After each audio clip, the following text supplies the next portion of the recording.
Greetings, everyone. Pete Pardo here from Sea of Tranquility. Welcome to another episode of What's Hot with Sea of Tranquility. It's Wednesday, new album review day today. And joining me on this episode, we've got from In the Prague Season 4 Fusion Friday, George Lamie and Eric Porter. Howdy, fellas. Ready to talk a little Derek Sherinian here today? Yes, sir. Vortex is out. InsideOut Records. We all got it. We're all loving it. 9th solo album from Mr. Sherinian. This follows the Phoenix from 2 years ago, which I like quite a bit. And I got to admit, I like all of his stuff. I think Derek is a pretty fantastic player, good writer, and he always gets the coolest guests on his albums, right? And I think he enjoys that. Absolutely.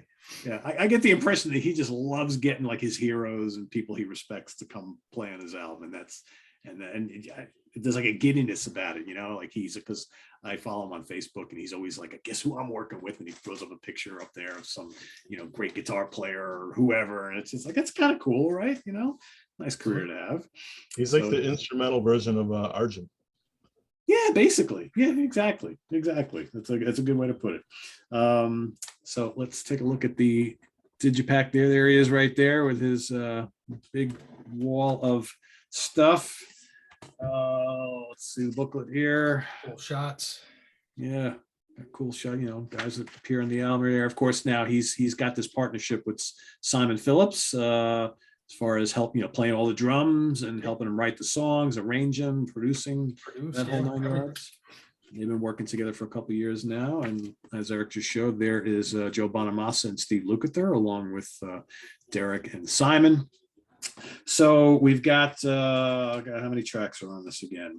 8, I think, is the total. 8 tracks. So what we'll do is, I guess we'll go. Well, first of all, what do you guys think of the album before we start talking about who plays on it? Yeah, right. Yeah, it's the last, like you said, the Phoenix was great. That's my favorite. But this might be second between this and the debut. I think for second. There's no skip it songs on this at all. No, none at all. And I think he's got some great performances on here. I would agree too. This is, to me, is either a 4.5 or a 5 out of 5 star, and I'm really liking it. What I enjoy about his solo albums, most of them actually, is that it kind of straddles the line between like standard fusion and just like great instrumental rock music, right? It's got lots of firepower. There's still plenty of prog too here, because he's done a lot of prog in his career, and his keyboard style is kind of fits in line with that. But he brings in these great rock guitar players who don't normally always play instrumental music, and they kill, right? How often can you bring in like a Zakk Wylde and a Joe Bonamassa and a Steve Lukather all together in the same sessions, and they all sound great playing together? And he does that over and over again on all these albums. And Simon Phillips is amazing, and he sounds great on here too. We got to give him a lot of credit for just really becoming like a true writing and recording partner with Derek, which I think is really cool. So let's go track by track. So the Vortex has got Steve Stevens on guitar, of course, from Billy Idol and Vince Neil and lots of other projects. Bozier 11 Stevens, Tony Franklin on bass, Armin Ra on theremin. I don't know who Armin Ra is. Yeah, I don't know. Is that a real person? I don't even know. Like, does someone actually have to play theremin? I mean, he's on like 3 or 4 tracks, right? And I'm trying to hear what is the where is it in there? So I'm still trying to pick out some of that. Yeah, I don't know. But and then of course you've got Derek and Simon playing on the whole album. I think the Vortex totally smokes. Yeah, that's a great lead track. Total earworm. I mean, this is one of the heavy prog songs on here, and it's a driver, man. Great stuff. Great. And Steve Stevens, he's just killing it. And I think, George, you and I, and we'll get to that song, but I think 7 Seas was your favorite when we first started talking. Yeah. And it gives it a whole other flavor. I don't mean to jump ahead, but I'm listening, I'm like, God, he sounds great on that. And I would think of Stevens as kind of a straight ahead rock guy. And I think he plays great on that too. Yeah. He always seems right at home doing this kind of like instrumental fusion type stuff. I mean, the Bozier 11 Stevens, he's terrific on that. He's a great, just straight rock guitar player too, but it's amazing when you talk about him, you mention him to people who are like kind of casual music fans, they're like, oh, the guy with the wild hair from Billy Idol's band, right? And you're like, yeah, but he's so much more than that, and he proves it on this album and on these two tracks. I love it. You know what I like about a lot of tracks on this album, and I think on a lot of his more recent stuff, to me, it's like he's embraced like Wired and There and Back era Jeff Beck, and like amped up the volume and amped up the intensity a little bit, because I get that kind of feel on a lot of these songs. I don't know if you guys get that at all either, but right? I mean, yeah, I think it's a lot of melody. It's not a shred fest. These songs have a melodic center to them. And as I was listening to this, I'm like, it's balls out. All killer, no filler. I wish I had the shirt, but yet there's that center to these songs. They're catchy. Yeah, they are. There's really great melodies on these. It's not just, hey, come on in and blow a solo off for 10 minutes. I mean, they're on fire, but every song I feel they're very distinct. They're melodic. I love this. I just love this record. I'm blown away. Yep. Fire Horse. Nuno Betancourt on guitar, Ernest Tibbs on bass, and Mr. Armin Ra theremin again, joining Phillips and Sherinian. This song blew me away, because I think listening to Betancourt in this context was a eye-opener. I mean, we haven't heard a lot from him in recent years, and I think sometimes we forget just how amazing he really is. And after hearing this song, I wanted to hear more of him on the album. I was like, all right, when can we hear him playing with Derek again? So good. Yeah, it's a good tune, definitely. This is one of the ones with the Jeff Beck influence, I think. Big time, yeah, big time. And a great keyboard solo from Sherinian on this one too. I like how they go kind of back and forth. Really, really good.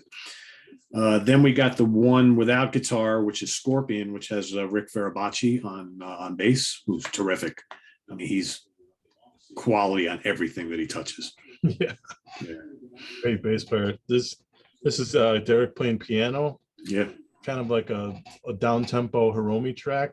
Simon comes from Hiromi, so no surprise. And Derek mentioned there's a song on the last album that has the same kind of vibe, and he mentioned in the press for that was intentional to emulate Hiromi. Oh, he nailed it. Yeah. Really good melody on it. Just a gorgeous track. And probably the most majestic, closest to kind of like jazz fusion, I think, on the album. Really, really good. Yeah. And I love that heavy piano. And George is the one that I wasn't even thinking, because George had me listening to Hiromi. I'm like, God, I love Scorpion. I love hearing that piano in there. And George's like, go back and listen to your Hiromi CD and see where that came from. All right, then we got 7 C's up next. Steve Stevens once again, and Jeff Berlin, who you hear right at the beginning. You're like, oh, that's Berlin. Yeah. You can't mistake him, right? This is his first appearance on a Sherinian record, and I think they got him to play this bass line. The bass line's a standout feature in this tune. Yeah. The song is In 7, no surprise. Still my favorite track. I love this tune. Yeah, it's quite good. And Stevens just wows again. Yeah. Great stuff. Now, I think the real surprise for me on this album is Key Lime Blues, which, once you see who's on it, you're like, okay, well, I can see where they tried to do kind of like a somewhat of a blues shuffle on here. You got Joe Bonamassa, Ernest Tibbs, and Steve Lukather.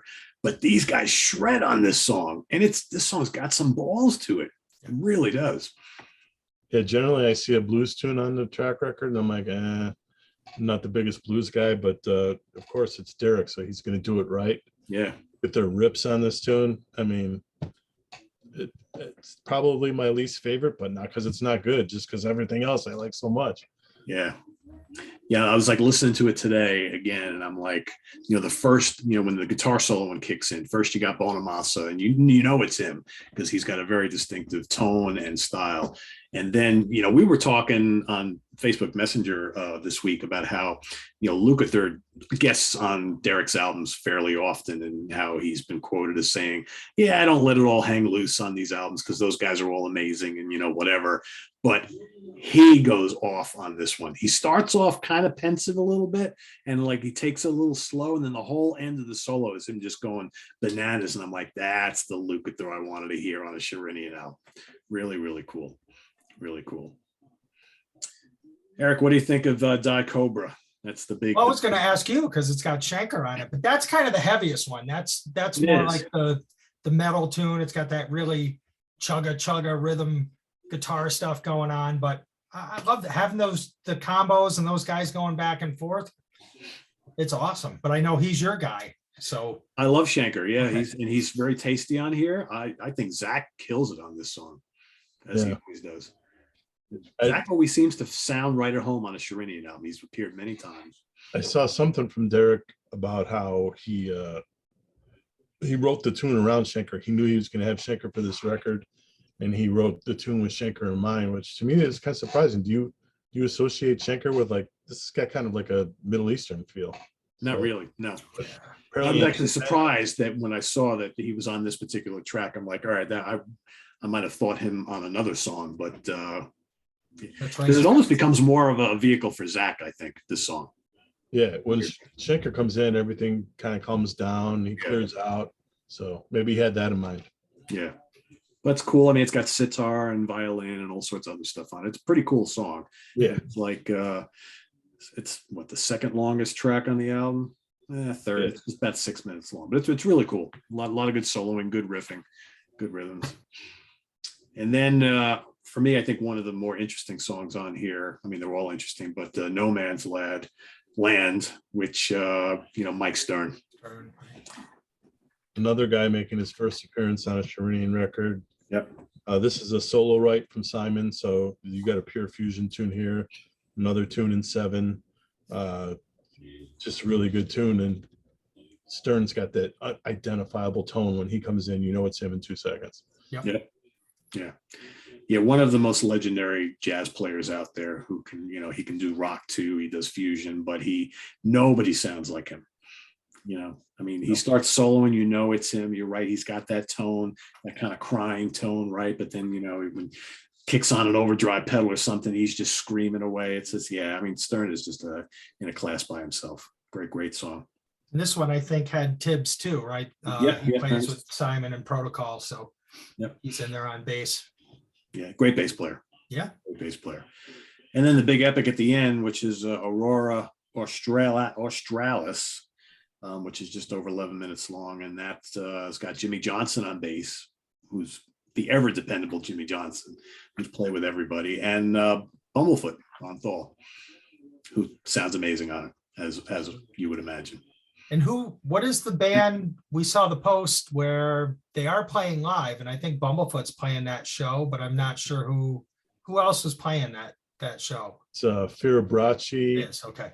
And the 4-piece, right? Yeah, Simon and Derek then, right? And they're doing all solo stuff set. So lucky Californians. Yeah, it's just one show, right? Yeah. Crazy. But what do you guys think of that? What do you guys think of that last song? I like the opening too. I mean, the piano and then the synth comes in. It kind of, as hard hitting as this album is, it's kind of that one moment where you're like, take a breath, but then what is it? 2, maybe 3 minutes in, it starts to hit again, and it's a killer. It's another, and Thal is amazing on this as well. It's one of those songs that's 11 minutes, but it doesn't feel like it. Right. You're enjoying yourself. And Sherinian just has those ballsy tones. I mean, I'll admit there's times where you get a couple seconds in and you're like, oh, that's keyboard. That's not guitar. You know, right? Right? He's done that his whole career, though, man. Yep. He's got these crazy, wild sounds. It's like, is that a guitar or is that Sherinian? He does not have wimpy keyboard sounds. That's for sure. Not at all. Not at all. I mean, this song could have been like an instrumental track on the Sons of Apollo album, pretty much. Yeah. Would have fit right in. So that's the album. 8 tracks. Damn good. Yeah. Damn good. Get out there, Derek. We want to see you live. Please. Yeah. Bring it to the East Coast. Do something, Should have tried to get him for SOT Fall Fest. There you go. That's what I should have done. Oh well. Yeah. So high marks from all of us on this. Yeah. So whether you're thinking 4.5 or 5 out of 5, it's mandatory listening. Yes. If you haven't heard the one before it, Phoenix, you need that one too. Yeah. So cool. They're kind of cut from the same cloth. I think They really are. him and Simon keep working together. I think they're going to be a lot like this. You know, he's had other co-collaborators through the years. He was working with Donati for a while, and they had a sound with their records. And you know, it all depends on who he's working with. Yeah. I mean, you know, because he was on Oceana as well, but I don't think that was a true collaborative. He just played drums on it. Here now they're working really closely together. I think it was them working together on Oceana that kind of formed that bond. But that was like what, 10 years ago already, 11 years ago. So long ago. Yeah, there was a long space between Oceana and the Phoenix. Yeah. Yep. So, and just so everybody knows, we will be ranking the catalog of Derek Sherinian, the solo albums, the 9 solo albums in the not too distant future.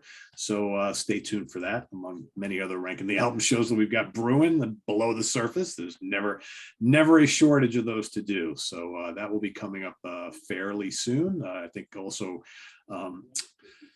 Rick Labonte and I will also be ranking the catalog of Joe Bonamassa. So those are hopefully going to hit sometime in July. We'll see how it goes, but that's the plan. Those are the 2 ones that are coming up next. So guys, any last thoughts on Vortex? Buy it. Yeah, there you go. Inside Out Records, folks. Yeah, it's a must. The top 5 already. Maybe we'll see how high, but great. Yeah, I know. It's funny. We just did the mid-year show, and I get this, and I'm like, nah, this would have made it. No, we'll say that. Well, that's your second half Exactly. list, right? Yeah. That always happens, though. It always happens. does. You feel It like does. that, and then something comes out the week after. You're like, oh man, it's like they would have vaulted to the top. But that's okay. That's all right. It'll be there at the end of the year. That's the important thing. Exactly. So go out and get your copy of Vortex, Inside Out Records. Visit us on the web at www.seatranquility.org. We're on Facebook. We're on YouTube all together all the damn time. For George Lamie and Eric Porter, I am Pete Pardo. Do we got more stuff coming today? I don't know. You guys got a whole bunch of reviews episodes today. So enjoy them all. Go investigate all the music. We got more coming next week. And stay tuned tomorrow for the Monsters Den, Friday morning at the Funhouse with Martin Popoff on Friday. Saturday is the UK Connection, and Sunday is album homework assignment. So make sure you subscribe if you haven't already. Click on that notification bell so you get alerted of all of these videos as they post. And if you want to make a channel donation or buy some merch from our merch page, we've got Ko-Fi and the merch site listed down, not down there, down below George. Yeah, somewhere down there. So go check that out. And thanks everybody for watching. And we'll see you real soon here on the channel. Take care. Bye-bye.